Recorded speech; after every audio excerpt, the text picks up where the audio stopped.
है, दिख रहा है। अच्छा चलिए, वीडियो चालू है तो मैं इस गैलरी में लगा लेता हूँ। हाँ चलिए, बताइए कहाँ है आप। अच्छा हाँ, माधुरी बोलिए।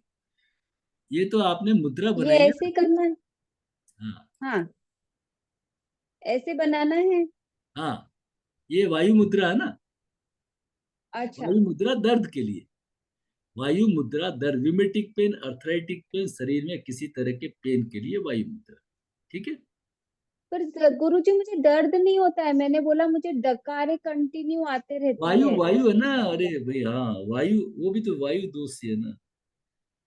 वात बिगड़ा हुआ है, उस बात में हाँ। धीरे धीरे दर्द भी आने लग जाएगा। दर्द आना कोई खुशी की बात अच्छा, नहीं है। करिए, वो एक ही तो चीज। उसके लिए यही लेना है। यही है, बिल्कुल यही है। कोई डाउट नहीं, पक्का है, पक्का है। ठीक है ना, जरूर करिए इसको। ठीक है। चलिए, और किसी का कोई प्रश्न हो तो जरूर रखिए। किसी का कोई प्रश्न हो, कोई चीज समझ में नहीं आई हो तो जरूर रख दीजिए। ठीक है, तो ये है हमारा। आज हमने समझा ये जो कैसे तत्वों का से सारा संसार बना, और कैसे ये तत्व जो है हमारे पांचों अंगुलियों में रिप्रेजेंट करते हैं। ठीक है ना, उनको हम कैसे कंट्रोल करके, इन तत्वों को कंट्रोल करके हम अपनी डिजीजेस को और हम अपने दोष को कंट्रोल कर सकते हैं, त्रिदोष को कंट्रोल कर सकते हैं। और इसको आप थोड़ा सा मजाक मत लेना, बड़ी इंपॉर्टेंट चीज है, बहुत अच्छे रिजल्ट है इसके। कान दर्द वगैरह में तो हमने देखा है तुरंत रिजल्ट काम करता है, जैसे किया तो कान दर्द में बड़ा रिलीफ मिल जाता है ना। तो इनके बड़े अच्छे रिजल्ट है।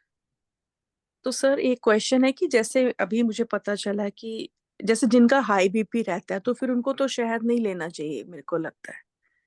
जिनका हाई बीपी रहता है ना, तो उनको ऊर्जा, सूर्य ज्यादा जगाना नहीं होता है उनको। उनको हाँ, तो सूर्य उस ज्यादा। हिसाब से शहद नहीं लेना, तो राइट। दो एक दिन और थोड़ा सा वेट कर लीजिए, 2-3 दिन के अच्छा। अंदर। 2-3 दिन के अंदर आपके जितने डाउट्स है ना वो सब क्लियर हो हाँ जाए। जी। तो अभी और मैं ये जो भी, आधा हाँ घंटा। जी, ये मुद्राएं हम अभी तो थोड़ा भूल भी गए हैं, तो अभी आप ये डाल देंगे नहीं ना नहीं, आपको एक भूलने नहीं देंगे, मैं आज ही तुरंत पीडीएफ भेज दूंगा। बार। अच्छा अच्छा। आप भूल कैसे जाएंगे। यहाँ ठीक है। बहाना वहाना नहीं चल सकता। ठीक है, ठीक आपको पीडीएफ भेज देंगे। ठीक है ना। अब करें क्या, मतलब ये जब जब रखते हैं ना कि वीडियो नहीं देंगे तो कुछ अटेंडेंस तो बहुत कम हो जाती है। तो थोड़ा सा क्लास के साथ में रहने से चीजें और अच्छी क्लियर हो जाएगी। और उसके बाद में भी आपका कोई भी क्लास के बाद में भी रहेगा तो आप व्हाट्सएप कर सकते हैं, आपको उत्तर मिलेगा। ठीक है। चलिए, तो पूरा इस विज्ञान को समझिए। इस विज्ञान को ये समझना है कि जो उत्पत्ति हुई ना इस ब्रह्मांड की उत्पत्ति कैसे हुई। वो कुछ लोग कहते हैं शब्द से हुई। और आकाश, तो आकाश और शब्द सब एक है। शब्द गुणकम आकाशम, ये मैं बार बार दोहराता हूँ। शब्द गुण, आकाश का जो गुण क्या है, शब्द है। आकाश का गुण क्या है, शब्द है। ठीक है ना। गुण शब्द कैसे है? अगर मैं मान लीजिए ये जो जगह है, मैं यहाँ से वहां बोल रहा हूँ। आपने छोटी क्लास के अंदर एक बेल जार का एक्सपेरिमेंट देखा होगा ना, कि एक घंटी बजती है ना। तो फिर उसको वैक्यूम कर लेते हैं तो घंटी तो बजती है लेकिन उसकी आवाज नहीं आती है, क्यों? वो वैक्यूम हो गया। वैक्यूम में से तो स्पेस जहां होता है उसको मिलता है, तभी वो साउंड ट्रेवल करती है। तो आकाश और वायु ये सब आपस के अंदर मिले हुए। तो कुछ शास्त्रों में, हमारे खुद के शास्त्रों में, उसको जो ब्रह्म है, ये उसको कहा है ओमकार। एक ओमकार है ना। बाबा नानक ने भी जैसे कहा है ना। चलिए, आपको बाबा नानक की बात सुना देते हैं, फिर समापन करते हैं। ठीक है ना। चलिए, बाबा के प्रति हमारी बहुत श्रद्धा है। बहुत अच्छी नानक भगवान की चौपाई है। एक ओंकार सतनाम, करता पुरख निर्भव निर्वैर, अकाल मूरत अजूनी सैभम, गुर प्रसाद। कैसा है वो एक ओंकार, ओनली एंड ओनली वन। वही सत्य है, वही सत्य है, एक ओंकार ही सत्य है। ठीक है ना। वो कैसा है? जैसे कहा ना, एको देवो महेश्वर, निरंजनो निराकार, वो फॉर्मलेस है। उसका कोई आकार नहीं है। निर्मोह, उसको किसी से कोई ममता रहित है। निर्मोह है ना। निरंजन, अकाल मूर्त, मतलब काल से परे है। काल से परे, अकाल मूर्त, अजूनी सैभम, अजूनी मतलब अजन्मा है, और स्वयंभू है, वही मालिक है ना, कोई स्वयंभू होता है ना, अजूनी सैभम गुरु प्रसाद जप, ये गुरु की कृपा से मिलता है। गुरु किसको कहते हैं? श्रद्धा, समर्पण, विनम्रता। अटकना मत, गुरु कहीं ढूंढने जाने की जरूरत नहीं है। श्रद्धा, गुरु आपके घर में, गुरु आपके आसपास में, इस चीज को हमेशा याद रखना। कोई हिमालय पे नहीं मिलने वाला गुरु। अपो दीपो भव, अपने दीपक स्वयं बनना पड़ेगा।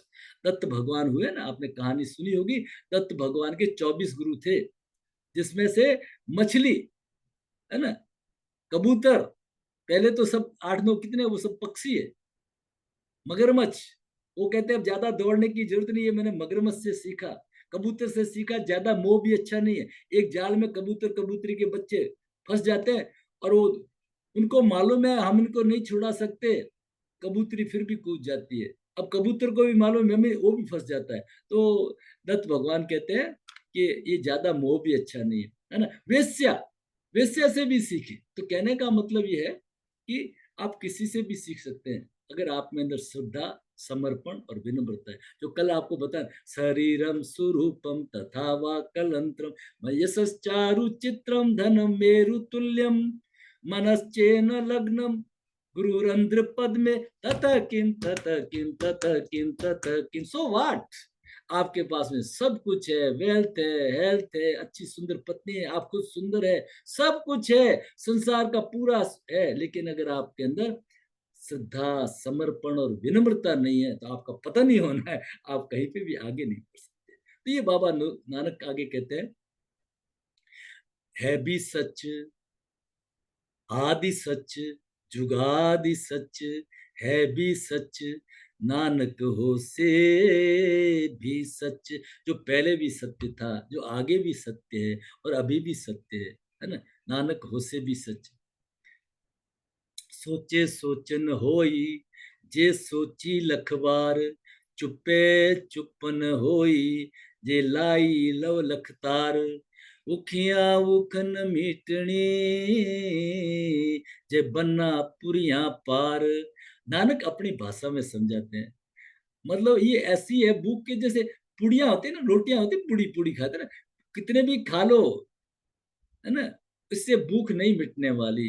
ये काम भोग है, ये जैसे जैसे उसके अंदर आप घी डालते हैं ना, और अग्नि भभकती है, भभकती है, भोग का है, भोग का ये सिस्टम, कितना भी भोग करिए, भोग से ये वासनाएं नहीं मिटने वाली है। फिर वो पूछते हैं, मतलब कि वो सच्चियारा हो ये, कि वो कूड़े टूटे पाल। नानक अपने से ही प्रश्न करते हैं, तो फिर ये सत्य का प्रगटीकरण होगा कैसे, कि वो सच्चियारा हो ये, कि वो कूड़े टूटे, कूड़े मीन्स झूठ, है ना, हमारे राजस्थान में कूड़ा बोलते हैं, कूड़े, ये जो पाल बनी हुई ना, ये बाउंड्रीज बनी हुई ना, भ्रम बने हुए ना, ये दीवारें हैं कूड़ की, झूठ की, ये कैसे टूटेंगे? फिर नानक खुद ही उत्तर देते हैं, कूड़े टूटे पाल, हुक्म रजाई चलना, नानक लिखिया नाल। हुक्म रजाई, रजा उसकी रजा, जैसे उसका आदेश है ना, जैसे वो चलाए वैसे चलिए, जाहि विधि राखे राम ताहि विधि। हुक्म रजाई चलना, नानक लिखिया नाल, एक ओंकार सतनाम। बड़ा एक अद्भुत है, इन चीजों को समझिए। अब सौंप दिया इस जीवन का सब भार तुम्हारे हाथों में, सरेंडर टू गॉड होना पड़ेगा, सरेंडर टू। वहां होशियारी नहीं चलेगी, सहसाण पा लख होई ता एक न चले नाल। अगर आप बहुत चतुर है, बहुत होशियार है, बहुत अच्छा इन्वेस्टमेंट करना जानता है, बहुत धोखा देना जानता है, बहुत चतुराई की बात जानते हैं, बहुत अच्छी अच्छी लॉजिक जानता है, अरे भैया वहां नहीं चलेगी। सहस्राण पर लख होए, आप लाख होशियार हो, ता एक न चले नाल। तो फिर कैसे होगा? जैसे मैं बार बार उनके एग्जाम्पल से समझाता हूँ ना आपको, प्रभु यीशु के, कि कोई स्वर्ग के द्वार में होशियार चतुर चालाक आदमी पहुंच गया, अरे ये संभव नहीं, ये संभव, सुई की नोक में से ऊंट निकल सकता है ये मैं मान लूंगा, लेकिन चतुर चालाक होशियार आदमी, वहां तो सरेंडर होना पड़ेगा, बच्चे बनना पड़ेगा, ठीक है ना। और फिर सौंप दिया इस जीवन का सब भार तुम्हारे हाथों में, है जीत तुम्हारे हाथों में, हर हार तुम्हारे हाथों में, सरेंडर टू गॉड। ये मार्ग है हमारा, भक्ति का मार्ग है। हरिओम। तो आज के आनंद की जय बोलते हैं, अपन यहाँ पे समापन करते हैं। ठीक है, फिर भी किसी का कोई प्रश्न है तो रख